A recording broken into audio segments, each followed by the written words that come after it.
ଆଜିର ଯୋଉ ଘଟଣା ହେଲା ଆଜ୍ଞା, ହରଦୋଳି ଆଡୁ 3ଟି ଭାଲୁ ଆସିଲେ। 2ଟି ଭାଲୁ ଛତ୍ରୀପୁଟ ମୁହଁ କରି 2ଟି ଭାଲୁ ଗଲେ।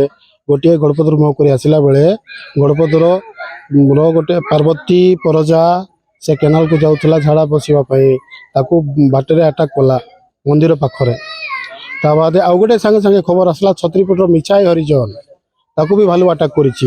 ଏହିନେ ସାଙ୍ଗେ ସାଙ୍ଗେ ଆମେ ଜୟପୁର ହସ୍ପିଟାଲକୁ ପହଞ୍ଚେଇଲୁ। ସେଠୁ ବହୁତ ତାଙ୍କର ଦେହ ଖରାପ ହେଲାରୁ ଶହୀଦ ମେଡ଼ିକାଲ କଲେଜକୁ ସ୍ଥାନାନ୍ତର କରାଗଲା। ଏଠି ଫରେଷ୍ଟ ଡିପାର୍ଟମେଣ୍ଟ ବି ଆସିକି ଟୋଟାଲି ବୁଝାବୁଝି କରିଥିଲେ। ପୁଣି ଆଜି ଛତ୍ରୀପୁଟ ଗ୍ରାମରେ ଭାଲୁ ଅଛି ବୋଲିକି ଦିନଯାକ ସ୍କ୍ୱାଡ୍ ରେଞ୍ଜର ଫରେଷ୍ଟର ସବୁ ଆସିକି ତାଙ୍କେ ଏବେ ପର୍ଯ୍ୟନ୍ତ ବି ଛତ୍ରୀପୁଟ ଅଛନ୍ତି ଆଜ୍ଞା। ସକାଳ 6ଟା ଅଧେରୁ 7ଟା ଭିତରେ ହରଦୋଳି ଆଡରୁ 3ଟି ଭାଲୁ ଆସିଲେ।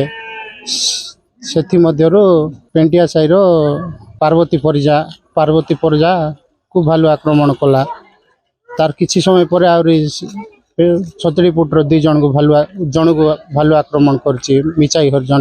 ସେମାନେ 2 ଜଣ ଯାକ ଆମେ ଜୟପୁର ମେଡ଼ିକାଲରେ ନେଇକି ଗଲୁ। ଗୁରୁତର ଅବସ୍ଥାରେ ଥିବା ଯୋଗୁଁ ଶହୀଦ ଲକ୍ଷ୍ମଣ ନାୟକ ମେଡ଼ିକାଲ କଲେଜକୁ ସ୍ଥାନାନ୍ତର କରାଗଲା।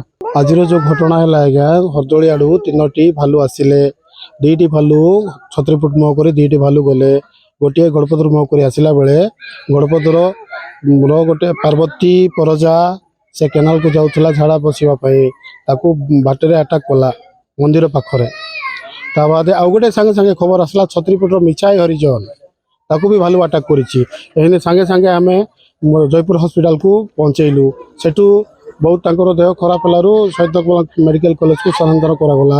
ଏଠି ଫରେଷ୍ଟ ଡିପାର୍ଟମେଣ୍ଟ ବି ଆସିକି ଟୋଟାଲି ବୁଝାବୁଝି କରିଥିଲେ। ପୁଣି ଆଜି ଛତ୍ରୀପୁଟ ଗ୍ରାମରେ ଭାଲୁ ଅଛି ବୋଲିକି ଦିନଯାକ ସ୍କ୍ୱାଡ୍ ରେଞ୍ଜର ଫରେଷ୍ଟର ସବୁ ଆସିକି ତାଙ୍କେ ଏବେ ପର୍ଯ୍ୟନ୍ତ ବି ଛତ୍ରୀପୁଟ ଅଛନ୍ତି ଆଜ୍ଞା। ସକାଳ 6ଟା ଅଧେରୁ 7ଟା ଭିତରେ ହରଦୋଳି ଆଡରୁ 3ଟି ଭାଲୁ ଆସିଲେ। ସେଥିମଧ୍ୟରୁ ପେଣ୍ଟିଆ ସାହିର ପାର୍ବତୀ ପରିଜାକୁ ଭାଲୁ ଆକ୍ରମଣ କଲା। ତାର କିଛି ସମୟ ପରେ ଆହୁରି ଛତ୍ରୀପୁଟର 2 ଜଣଙ୍କୁ ଭାଲୁ ଆକ୍ରମଣ କରିଛି, ମିଚାଇ ହରିଜନ।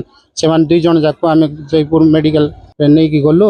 ଗୁରୁତର ଅବସ୍ଥାରେ ଥିବା ଯୋଗୁଁ ଶହୀଦ ଲକ୍ଷ୍ମଣ ନାୟକ ମେଡ଼ିକାଲ କଲେଜକୁ ସ୍ଥାନାନ୍ତର କରାଗଲା।